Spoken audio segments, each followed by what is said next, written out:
Hello everyone. हम question paper number 6 कर रहे हैं। पिछली वीडियो में क्वेश्चन नंबर 25 तक कवर कर चुके थे। अभी स्टार्ट करते हैं क्वेश्चन नंबर 26 से। क्वेश्चन नंबर 26 है, उस मिशन का नाम बताएं जिनमें इसरो ने सूर्य का अध्ययन करने का विचार किया। तो ये कौन सा मिशन है? तो ये है, ठीक है, कौन सा? आदित्य L1। तो ध्यान रखेंगे, ये जो सूर्य ये कब लॉन्च किया गया था? ये लॉन्च किया गया था 2 सितंबर 2023। और जो सूर्य की सतह पर ये कब पहुंचा था ये भी आपको ध्यान रखना है, 6 जनवरी 2024 को। 6 जनवरी 2024 को, ठीक है। ये भारत का पहला सौर मिशन है। और ये भी ध्यान रखेंगे, ये कहाँ से लॉन्च हुआ था? ठीक है, आंध्र प्रदेश के श्रीहरिकोटा से। कहाँ से? श्रीहरिकोटा से इसको लॉन्च किया गया था। क्वेश्चन नंबर 27, प्रथम ICC T20 क्रिकेट कप या विश्व कप पुरुष का खिताब किस देश ने जीता था? तो ये किसने जीता था? भारत ने 2007 में। और जो 2000 अभी जो फिलहाल लास्ट जो T20 वर्ल्ड कप हुआ था वो भी किसने जीता था? वो भी भारत ने जीता है। क्वेश्चन नंबर 28, निम्नलिखित में से किसमें CFC मीन्स होते हैं? CFC का मतलब क्या है यहाँ पे? क्लोरोफ्लोरोकार्बन।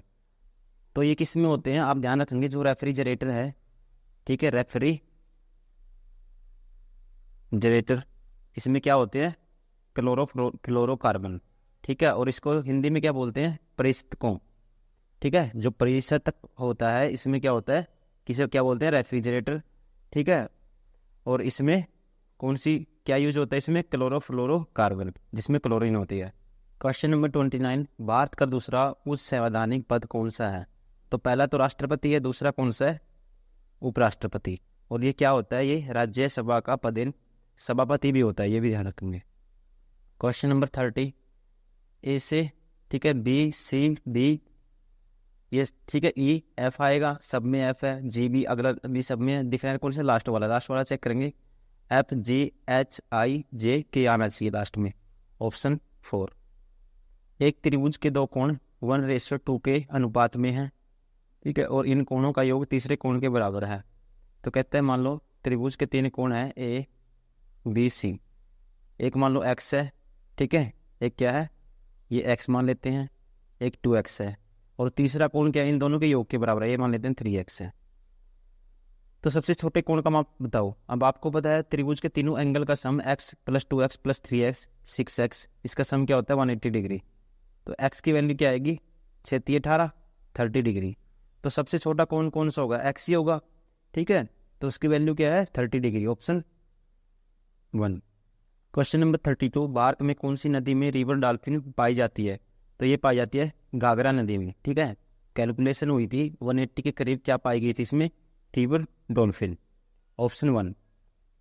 क्वेश्चन नंबर 33, नाट्यशास्त्र जो एक नाटकीय कला के विषय में एक प्रसिद्ध ग्रंथ है, किसने लिखा था?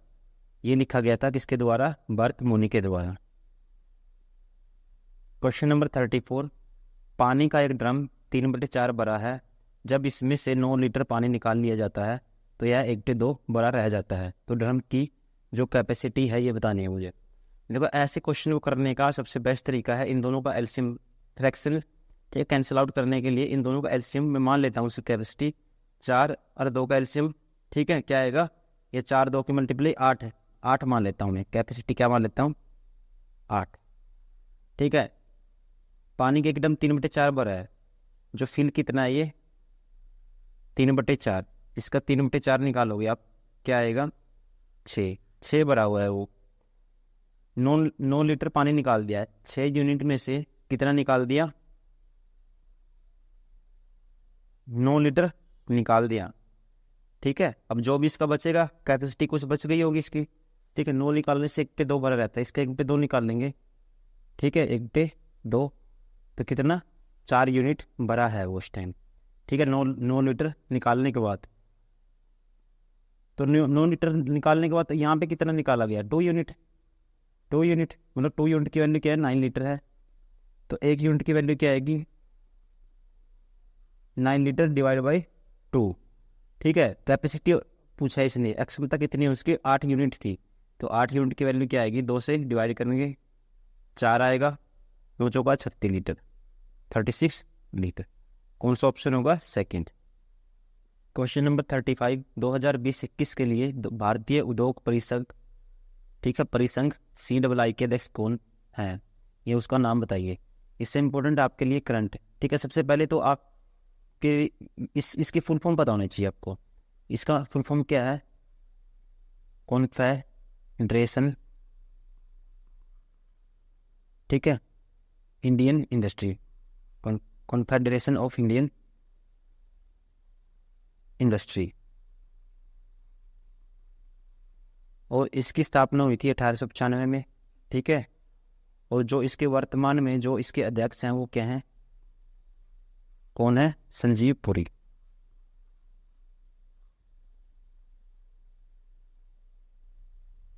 क्वेश्चन नंबर 36, मात्रा के संदर्भ में विश्व की सबसे बड़ी मीठे जल की झील या फ्रेश वाटर लेक कौन सी है? ठीक है, सबसे बड़ी तो ये है बैकाल झील, क्या है? ठीक है, विश्व की सबसे बड़ी मीठे जल की झील है। उसके अलावा ये भी ध्यान रखेंगे आप, अगर पूछता है सबसे ताजे फ्रेश वाटर की झील कौन सी है, फ्रेश वाटर की, वो कौन है? सुपीरियर। ये किसकी है? Fresh water, fresh water. अगर पूछता है सबसे बड़ी झील कौन सी है, ठीक है, कैस्पियन सागर, सबसे बड़ी, ठीक है, ओवरऑल मिला के, सब कुछ मिला के सबसे बड़ी झील कौन सी है? ये सबसे बड़ी है, कैस्पियन सागर।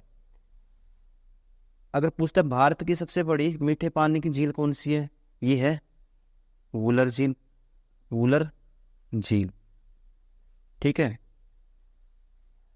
और ये क्या है? ये भी एक झील है। ये कहाँ पे है? ठीक है, USA में, ठीक है, USA कनाडा इनसे इसकी सीमा लगती है। ये कहाँ पे है? जो कॉन्टिनेंटल है, ठीक है, अमेरिका का, उसमें है ये। क्वेश्चन नंबर 37, एक हाल के फर्श की लंबाई 16 मीटर है और चौड़ाई 12 मीटर है, जिस पर वर्गाकार टाइलें लगानी जानी है। यदि टाइल की कम से कम संख्या का उपयोग किया जाना है तो प्रत्येक वर्गाकार टाइल का लंबाई कितना है या कितनी है? तो देखो, अब टाइल लगाएंगे, ठीक है, लेंथ क्या है? 16 है और चौड़ाई है 12। तो वर्गाकार टाइल कौन सी लगेगी? जो इन दोनों में कॉमन पार्ट होगा, इन दोनों का लेंथ, उसकी लेंथ और ब्रेथ क्या होनी चाहिए? सेम, तभी तो चकोर टुकड़े आएंगे। और ये कॉन्सेप्ट होता है हमेशा HCF, जो इनमें से क्या आएगा? HCF आएगा इन दोनों नंबर का, उसी साइज की उतने ही मीटर की क्या लगाई जाएंगी? टाइल लगाई जाएंगी, ठीक है। इन दोनों का HCF क्या आएगा? 4, ठीक है। तो एक टाइल का, प्रत्येक वर्गाकार टाइल की लंबाई कितनी होनी चाहिए? ठीक है, 4 मीटर। 38 सिंप्लीफिकेशन का क्वेश्चन है, यहीं पे सोल्व करते हैं इसको। देखो, ये सबसे पहले आप ध्यान रखेंगे, कुछ टाइपिंग एरर है, यहाँ पे आएगा 5, क्योंकि मैंने इसको 3 से देखा था ट्राई करके, लेकिन 3 से नहीं होगा ये, क्योंकि ये ऑप्शन एक भी मैच नहीं करेगा अगर यहाँ पर 3 करेंगे तो। यहाँ पे क्या है? 5 है। अब इसके डिवाइड में ये है, तो डिवाइड में जाएगा ये ऊपर, ठीक है, 3/1 होगा, ये कैंसिल आउट, 2 - 1 1, इसकी जगह क्या आया? ब्रैकेट में 1 आया। अब 3 तिया 9, ठीक है, नीचे 5 है, 3/5 की 1 से गुणा करेंगे 3/5, मतलब इस सारे की जगह क्या आया? 12 माइनस है 3/5। अब ये डिवाइड में है, ये 12/5 हो जाएगा, ठीक है, 12/5 हो जाएगा, ये 4 से जाएगा, 4 तिये 12, ठीक है, 4 तिये 12, और जो 3 है ये ऊपर जाएगा, ठीक है, 3 तिया 9/5, तो 9/5 माइनस 3/5 क्या आएगा? 6/5। कौन सा ऑप्शन है? ऑप्शन 4। क्वेश्चन नंबर 39, किसी परीक्षा में अर्थशास्त्र में 41% विद्यार्थी अनुत्तीर्ण हुए, मतलब कि फेल हुए, ठीक है। किसी परीक्षा में अर्थशास्त्र में, मान लेते हैं अर्थशास्त्र को इकोनॉमिक्स मान लेते हैं, क्या मान लेते हैं? इकोनॉमिक्स। इकोनॉमिक्स में कितने हुए फेल? 41%, ठीक है। अब एक भूगोल है, जियोग्राफी है, इसमें कितने हुए? 35%, ठीक है। और इतिहास में 39%, एक है इतिहास, इसमें कितने हुए? 39%।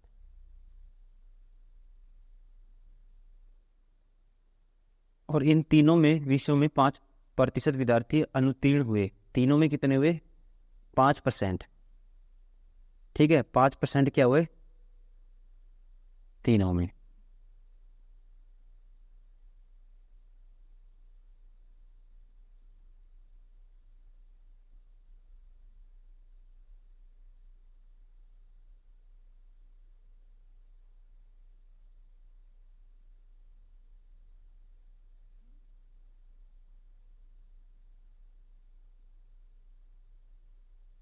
अब तीनों में कितने हुए?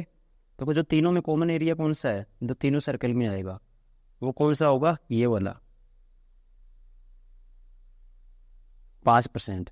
ठीक है, ये परसेंटेज में है, आप समझ के चलना, ये क्या है? परसेंटेज में। और कहता है कि भूगोल और, ठीक है, 5% उनतीस हुए। अर्थशास्त्र और भूगोल में 14% हुए।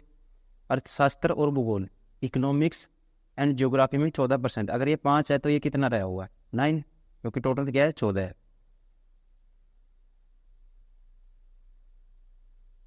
भूगोल और इतिहास में, हिस्ट्री एंड जियोग्राफी में, ठीक है, हिस्ट्री, ये क्या था? हिस्ट्री। हिस्ट्री एंड जियोग्राफी में टोटल कितने हैं? 21%। अगर ये 5 है, ये कितना होगा? फिर 16 होगा। ठीक है, और इतिहास और अर्थशास्त्र में टोटल 18 है। 18 क्या हुए? फेल हुए। इतिहास और अर्थशास्त्र कौन सा? ये वाला पार्ट है।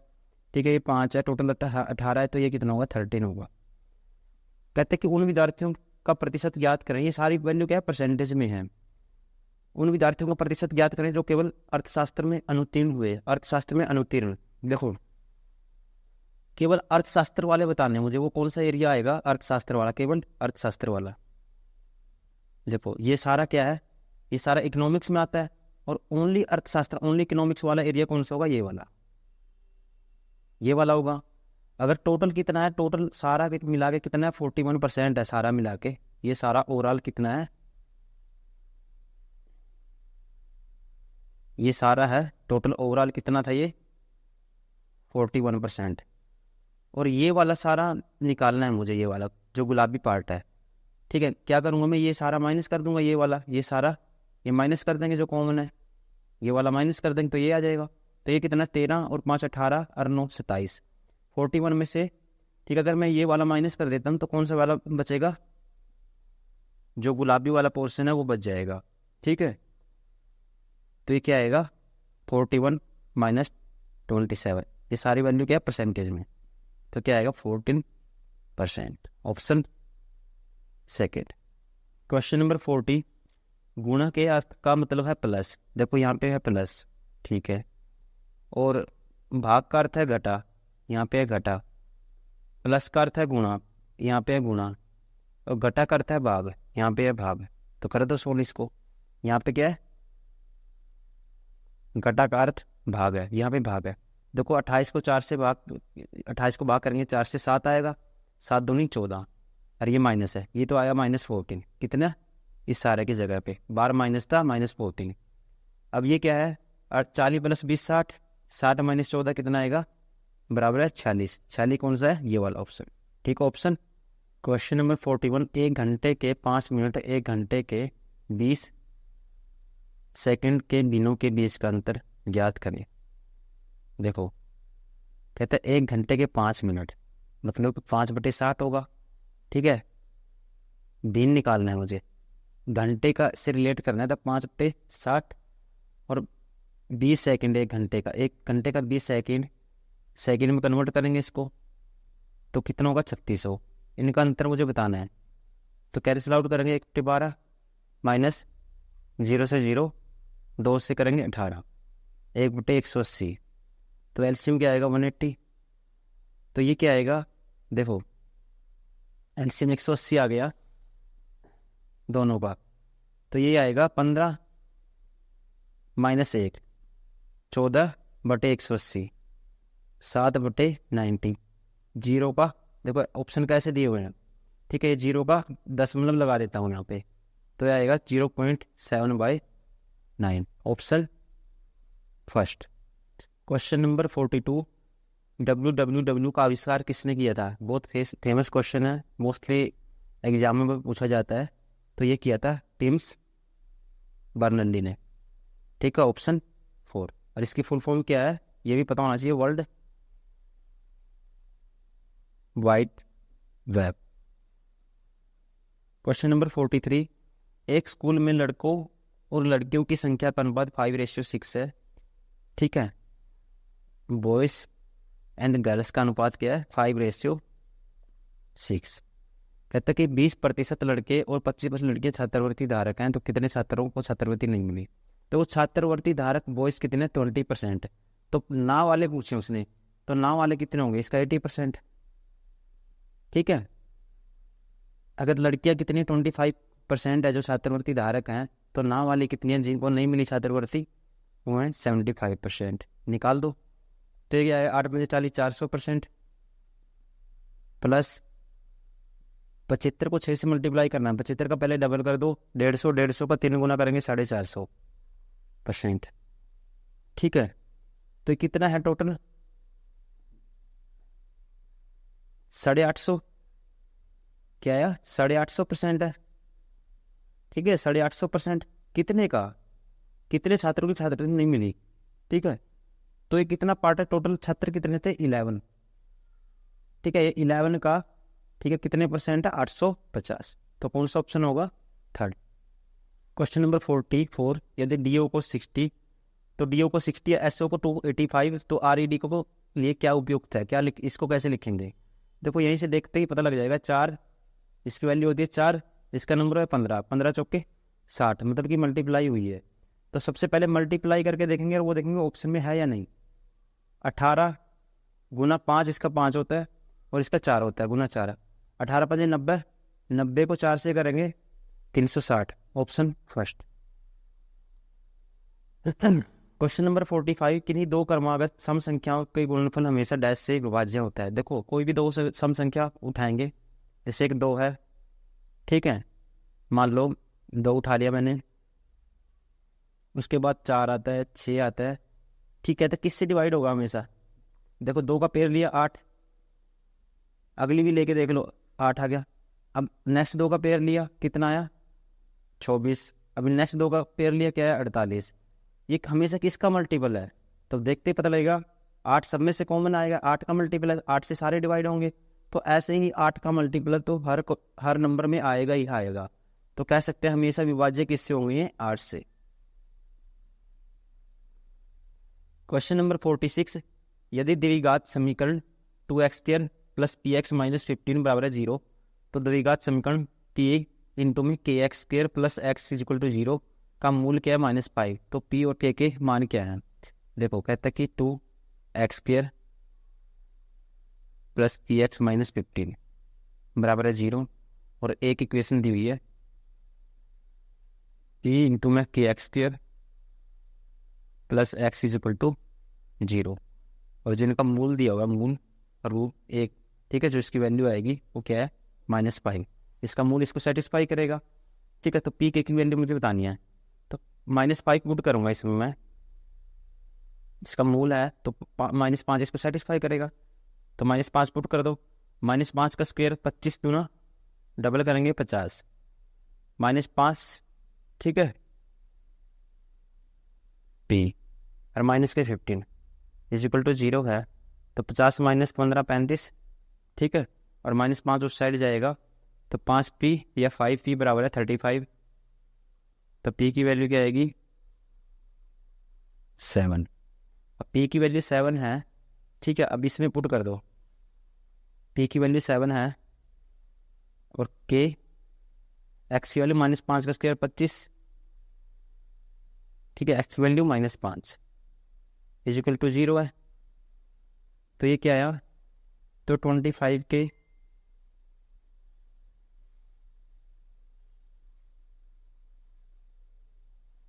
तो 25 के -5, 5 उस साइड जाएगा, प्लस का होगा, तो k की वैल्यू आएगी, k की वैल्यू क्या आएगी 1/5, ठीक है, 1/5 मीन्स 0.2।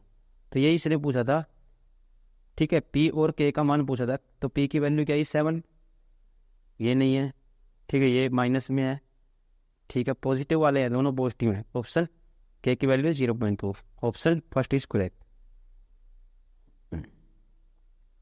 क्वेश्चन नंबर 47, किस बॉलीवुड हस्ती ने नेटफ्लिक्स के लिए अमेरिकन टॉक शो के प्रसिद्ध होस्ट डेविड लेटरमैन के साथ मिलकर काम किया था।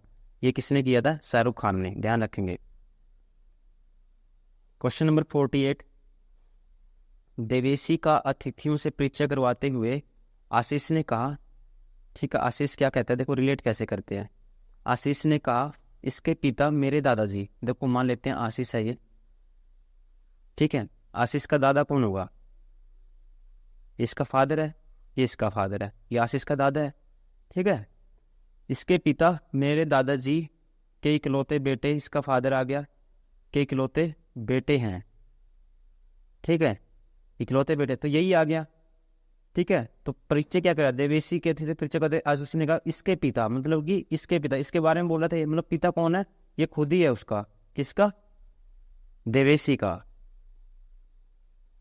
ये क्या आ गया? देवेशी का पिता, ऑप्शन थर्ड। क्वेश्चन नंबर 49, रहीम ने एक निश्चित धनराशि को 3 वर्षों के लिए 5% साधारण ब्याज की दर पर निवेश किया, ठीक है। उसके दोस्त हरिलाल ने उतनी ही राशि को 2 वर्षों के लिए 7% साधारण ब्याज पर निवेश किया। रहीम को हरिलाल से 30 रुपये अधिक ब्याज मिला, तो उनके द्वारा निवेश की राशि क्या है? मान लेते हैं पी राशि उन्होंने इन्वेस्ट करी, किसने? रहीम ने। तो पी पे जो इंटरेस्ट क्या होता है? मूलधन गुना दर, दर कितनी थी? 5% इंटू में टाइम, ये क्या होता है? SI। तो इसको तो इतना ब्याज मिला, किसको? रहीम को। कहता है यही ब्याज कितना ज़्यादा है? 30 ज़्यादा है, और इसको कितना मिला? P पे, ठीक है, रेट क्या थी? 7%, टाइम था 2 वर्ष, इसको इतना ब्याज मिला। कहते हैं ये ब्याज इससे कितना ज़्यादा है? 30।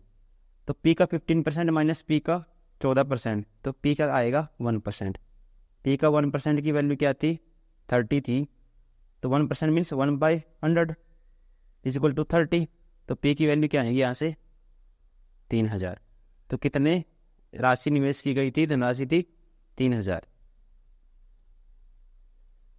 क्वेश्चन नंबर 50, त्रिभुज ABC का क्षेत्रफल 36 सेंटीमीटर स्क्वायर है, ठीक है। मान लो त्रिभुज है A, त्रिभुज ABC, BC पर बिंदु D और E इस प्रकार हैं, एक बिंदु D है यहाँ पे और एक है E, इस प्रकार है कि BD, मतलब कि ये लेंथ DE और ये तीनों बराबर हैं। तो त्रिभुज ADC का क्षेत्रफल बताना मुझे। त्रिभुज ADC का एरिया बताओ। देखो अभी ये मान लो 1 यूनिट है, ये 1 यूनिट है लेंथ, और ये भी 1 यूनिट है। तो एरिया हमेशा उसी रेशियो में होता है जिस रेशियो में बेस की जो लेंथ होती है, उसी रेशियो में एरिया होगा। क्योंकि आप निकाल के कोई भी एक हाइट ड्रा करेंगे, मान लेते हैं इसकी हाइट कोई मैंने ड्रा करी यहाँ पे, मान लो मैं प्रूव करके दिखाता हूँ पहले आपको कैसे आता है ये चीज़। यहाँ से हाइट मैंने मान लो ऐसे ड्रा कर दी, एच तो सभी के लिए हाइट है, तो सबका एरिया निकालेंगे ना। मान लो इस ट्रायंगल का निकालना है मुझे, 1/2 बेस लूंगा BD क्या 1 यूनिट, ठीक है। हाइट क्या है? सबकी एच आएगी। इसका DE का निकालना है, ठीक है, 1/2 बेस तो 1 है, हाइट भी एच है। मतलब कि जैसे मान लो ADC का भी निकालना है मुझे, रेशियो उसी जिस जो हाइट होगी, जो लेंथ होगी ना बेस की, वही क्या आएगा? एरिया आएगा उसी रेशियो में। तो मान लो इसका ADC का निकाल के देखते हैं। देखो ADC का 1/2, बेस क्या है? 1 और 1 2 ADC का, और हाइट h है। देखो ये तो सारे कैंसिल हो ही जाएंगे, h से h, 2 से 2 भी सबका नीचे वाला, ये 1:1 और 2, ठीक है। तो मतलब उसी रेशियो में क्या आएगा? एरिया आएगा जिस रेशियो में बेस की क्या होगी? लेंथ होगी। तो यहाँ से कह सकते हैं एक रिजल्ट बन गया। तो त्रिभुज ADC का एरिया बताना मुझे, ठीक है। टोटल का कितना? 36। अगर 1 2 3 यूनिट की वैल्यू क्या है? 3 यूनिट की वैल्यू क्या है? 36। तो 1 यूनिट की वैल्यू क्या आएगी? 12। और एरिया किसका बताना मुझे? ADC का। ADC का एरिया वही होगा, ठीक है, उसी रेशियो में होगा जिसमें बेस की लेंथ है। तो बेस की लेंथ क्या है? 2 यूनिट। अगर 1 यूनिट की 12 है तो 2 यूनिट की वैल्यू क्या आएगी? 1 यूनिट की 12 है तो 2 यूनिट की वैल्यू क्या आएगी? 2 यूनिट की वैल्यू आएगी 12 गुना 2 24। तो एरिया क्या आएगा? 24। लेकिन ऑप्शन में 24 नहीं है, ऑप्शन क्या है? गलत दिए हुए सारे। मैं बता देता हूँ क्या है इसमें। इसे एग्जाम में ये दिया हुआ 39, अगर इसको 39 मान के करेंगे तो क्या आएगा? 26 आएगा, ठीक है। मान लो 3 यूनिट की वैल्यू 39, एक की आएगी 13, तो 2 की 26, तो फिर ऑप्शन कौन सा आएगा 26। यहाँ पे क्या होना चाहिए 39, लेकिन आपको कॉन्सेप्ट समझना है, ठीक है। आंसर कुछ भी जो स्टेटमेंट है कुछ भी चेंज हो सकती है, आपको तरीका पता होना चाहिए। Option first is correct.